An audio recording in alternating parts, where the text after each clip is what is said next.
नमस्कार, स्वागत है आपका। आप देख रहे हैं प्राइम टीवी इंडिया। रुक करते हैं इस वक्त की कुछ खास खबरों का। अमृतसर में जिला प्रशासन की ओर से रेड क्रॉस भवन के बाहर भ्रूण हत्या रोकने के लिए एक जागरूकता शिविर का आयोजन किया गया। इस शिविर में लगभग 167 बच्चे अभी तक आ चुके हैं। सरकार द्वारा घोषित किए गए संस्थानों की ओर से इन बच्चों को जरूरतमंद दंपतियों को सौंप दिया जाता है। साथ ही उन्होंने उन माँ बाप से अपील की है कि बच्चों का पालन पोषण न कर पाने की स्थिति में संस्थानों को सौंप सकते हैं। अमृतसर में शहीद मदन लाल ढींगरा की 109वें शहीदी दिवस पर कैबिनेट मंत्री सुखजिंदर सिंह सरकारिया ने उन्हें भावपूर्ण श्रद्धांजलि अर्पित की। इस मौके पर कैबिनेट मंत्री ने शहीद मदन लाल ढींगरा के बारे में बताते हुए कहा कि उन्होंने लंदन में जाकर कर्जन वाइली को गोली मारकर भारत के अपमान का बदला लिया था।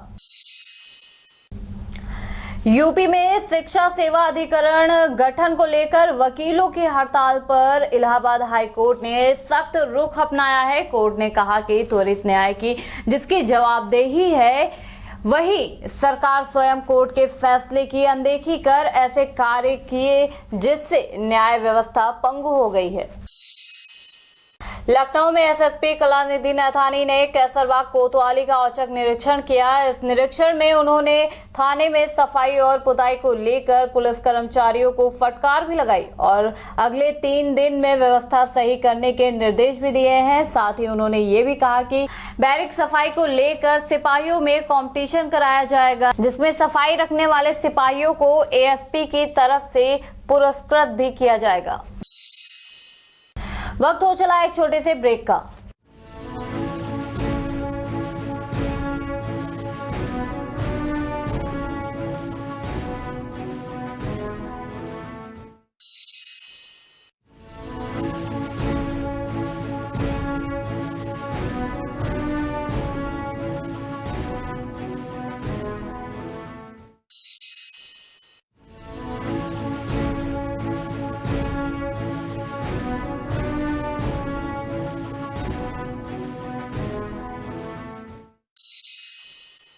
ब्रेक के बाद आपका स्वागत है। करते हैं खबरों की शुरुआत। पाकिस्तान के कराची में एक विवाह समारोह में कार्यक्रम प्रस्तुति करने को लेकर भारत और पाकिस्तान दोनों ही देशों में निशाने पर आए गायक मीका सिंह ने वाघा से अटारी में प्रवेश करने के बाद भारत माता की जय और वंदे मातरम का नारा लगाते हुए अपना एक वीडियो अपलोड किया है। गायक ने अपनी आलोचना को लेकर चुप्पी साधे रखी थी। उन्होंने वाघा अटारी भूमि मार्ग से भारत लौटने का एक वीडियो बृहस्पतिवार को स्वतंत्रता दिवस पर ट्विटर पर साझा किया है। प्रधानमंत्री नरेंद्र मोदी आज भूटान पहुंचे। 2 दिवसीय यात्रा में दोनों देशों के बीच 10 करार पर हस्ताक्षर हो सकते हैं। दौरे से पहले मोदी ने कहा कि भूटान के नेतृत्व के साथ बातचीत सार्थक रहेगी और इससे दोनों देशों की मित्रता और मजबूत होगी। दूसरे कार्यकाल के शुरुआत में इस यात्रा से पता चलता है कि भारत अपने पड़ोसी भूटान के साथ संबंधों को कितनी अहमियत देता है। यह मोदी का दूसरा भूटान दौरा है।